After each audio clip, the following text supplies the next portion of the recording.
PT SD Negeri Kecil Liba, Kecamatan Curio.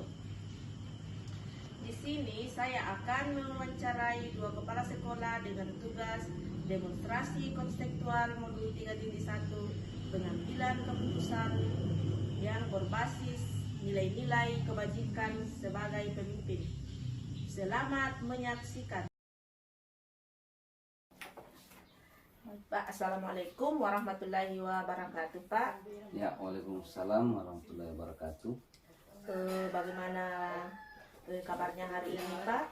Alhamdulillah baik. Baik, alhamdulillah. Nah, begini Pak, terima kasih atas waktunya yang berikan kesempatan kepada saya sebagai calon guru penggerak angkatan 7 tentang tugas kami, yaitu modul 3.1 demonstrasi konseptual, yaitu pengambilan keputusan yang berbasis dengan nilai-nilai kebajikan sebagai pemimpin.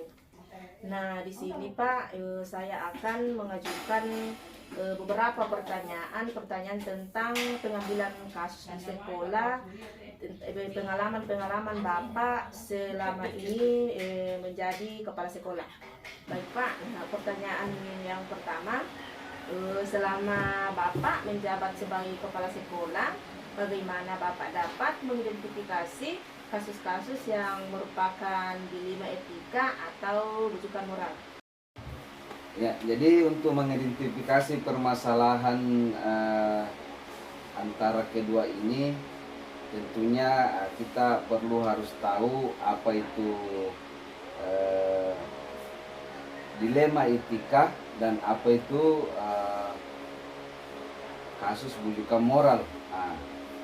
Dilema etika itu kita pahami bahwa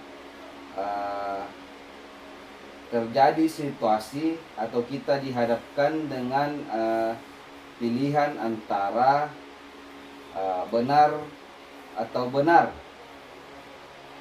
sedangkan bujukan moral itu kita dihadapkan dengan situasi di mana sudah sangat tentu, yaitu pilihan antara benar dan salah. Jadi mungkin seperti itu. Ya, baik Pak, kita ke pertanyaan yang berikutnya.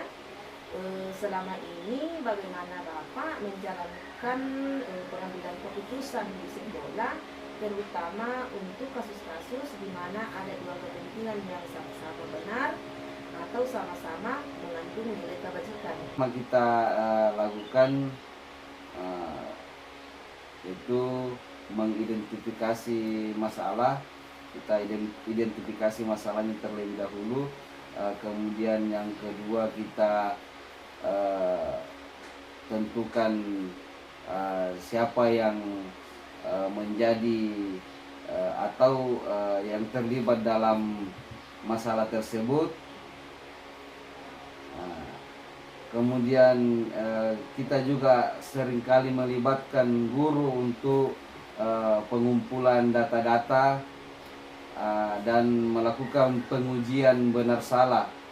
Selanjutnya yang paling penting di sini yaitu menggali informasi dari berbagai sisi. Jadi kita tidak mengambil informasi cuma dari satu sisi, tapi dari segala sisi kita ambil informasi, kemudian kita pertimbangkan bagaimana seharusnya untuk kita kelola dalam pengambilan keputusan. Iya. Ya, baik Pak. Jadi yang kelima yang keempat nih, Pak. Ketiga, keempatnya. Ya, baik Pak, kita lanjut ke pertanyaan yang keempat. Hal-hal apa saja yang selama ini Bapak anggap penting dalam pengambilan keputusan pada kasus-kasus dilema etika? Nah, jadi ketika kita berhadapan dengan dilema etika, hal yang saya rasa cukup efektif untuk pengambilan keputusan seperti saya seringkali atau memperbanyak diskusi-diskusi dengan para teman-teman guru ataupun dengan warga sekolah, beberapa stakeholder, pemangku kepentingan yang ada di sekolah, sehingga saya mendapatkan berbagai macam informasi, kemudian yang dapat memberikan saya sebuah kesimpulan untuk sebuah kasus atau permasalahan-permasalahan yang sedang terjadi. Pak, kita ke pertanyaan yang kelima. Hal-hal apa saja yang selama ini merupakan tantangan dalam pengambilan keputusan pada kasus-kasus dilema etika? Dilema etika, permasalahan yang memang agak sulit untuk bisa kita mengambil keputusan, karena ini menyangkut hal yang sama-sama benar. Kita dihadapkan dengan dua situasi yang sama-sama benar. Nah, itu adalah sebuah tantangan, namun saya berpegang pada aturan yang berlaku, serta juga tidak lupa memandang atau mengikut sertakan, mengakomodir kepedulian terhadap sesama. Juga itu adalah suatu pertimbangan yang saya lakukan. Pak, kita lanjut ke pertanyaan berikutnya. Apakah Bapak memiliki jadwal tertentu dalam menyelesaikan kasus dilema etika? Apakah Bapak langsung menyelesaikan di tempat atau memiliki sebuah jadwal untuk menyelesaikannya, kemudian dalam bentuk atau prosedur seperti apa yang Bapak jalankan? Jadi terkait masalah waktu, jadi mungkin waktu ini kita melirik kembali tentang permasalahan yang sedang terjadi. Jadi tergantung dari seberapa mendesakkah atau seberapa besar pengaruh terhadap sekolah yang saya pimpin. Nah, jika memang memerlukan waktu dari atau untuk melibatkan pihak-pihak luar, maka kita menjadwalkan atau mengalokasikan waktu tertentu.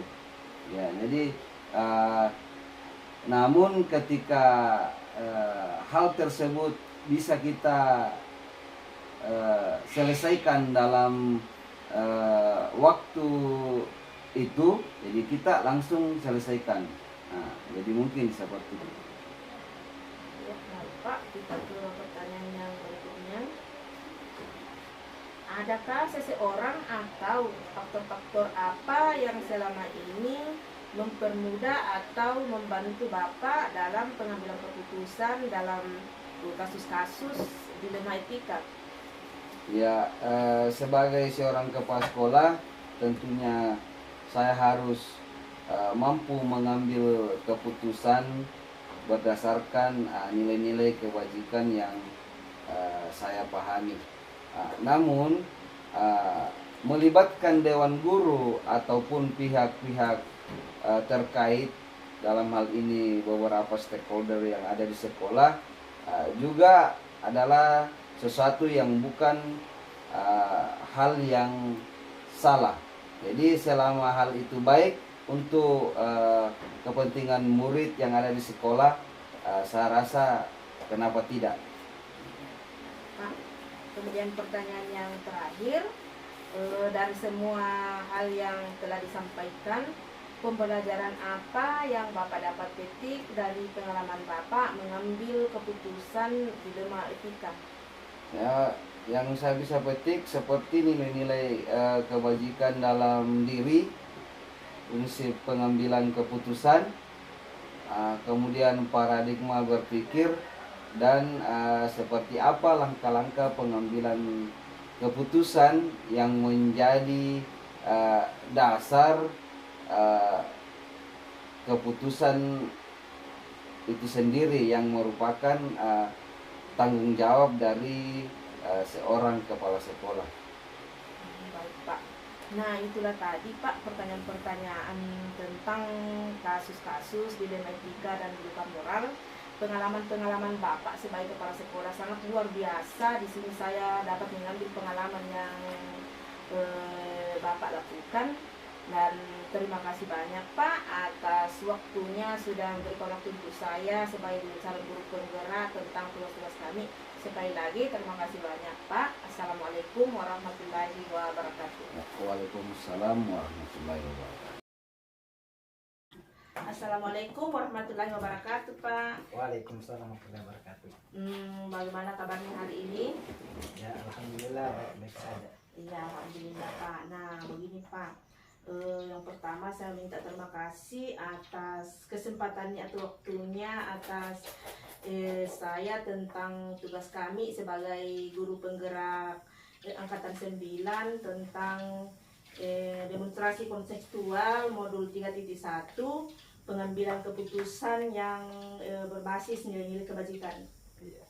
Nah, di sini Pak saya akan mengajukan beberapa pertanyaan tentang pengalaman-pengalaman Bapak sebagai kepala sekolah, kasus-kasus yang selama ini ada di sekolah Bapak.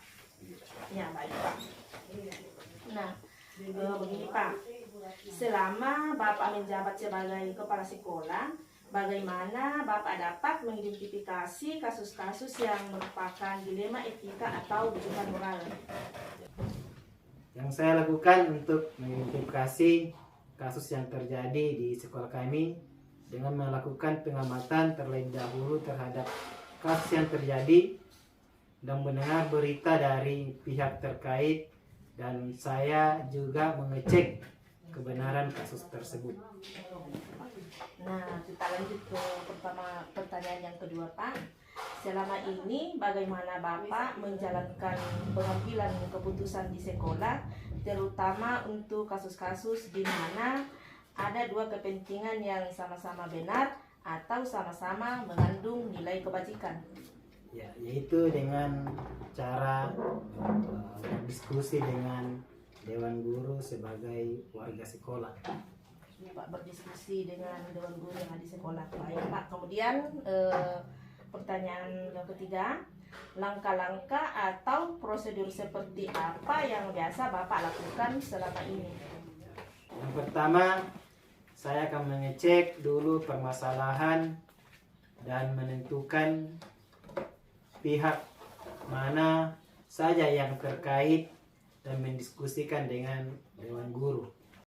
Ya, baik Pak. Pertanyaan yang keempat, hal-hal apa saja yang selama ini Bapak anggap efektif dalam pengambilan keputusan pada kasus-kasus dilema etika?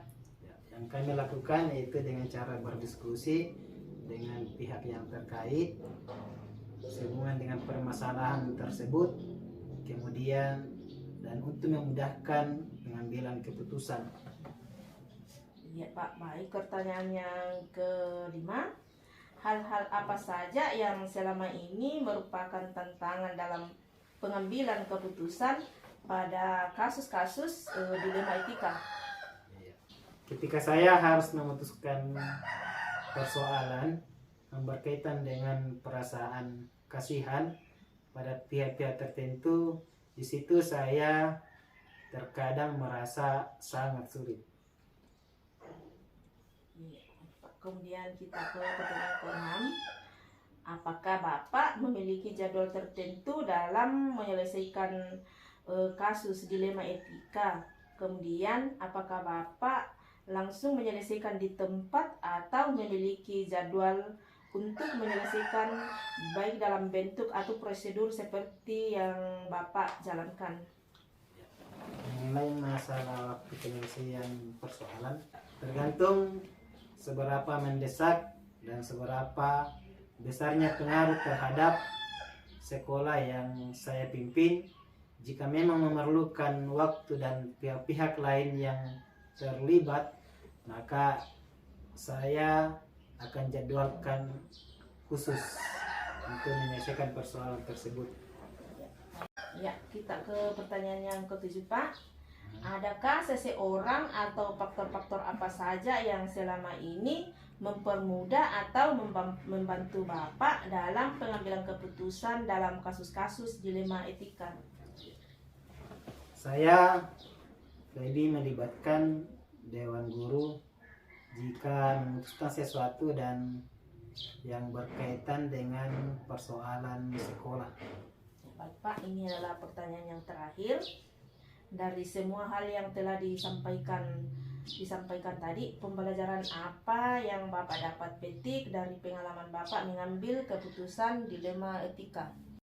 Ya, jadi pembelajaran yang bisa kami petik yaitu semua persoalan bisa dicari jalan keluarnya jika kita diskusikan bersama dengan mengacu pada aturan yang berlaku dan mempertimbangkan dampak baik buruknya yang paling minimal kita ambil. Begitu Pak. Nah, itulah tadi Pak beberapa pertanyaan-pertanyaan tentang keputusan yang Bapak ambil di sekolah tentang kasus-kasus dilema etika. Dari pemaparan Bapak tadi sungguh sangat luar biasa tentang pengalaman-pengalaman Bapak ya menjabat sebagai kepala sekolah. Saya kira demikian Pak. Terima kasih banyak. Assalamualaikum warahmatullahi wabarakatuh. Waalaikumsalam warahmatullahi wabarakatuh.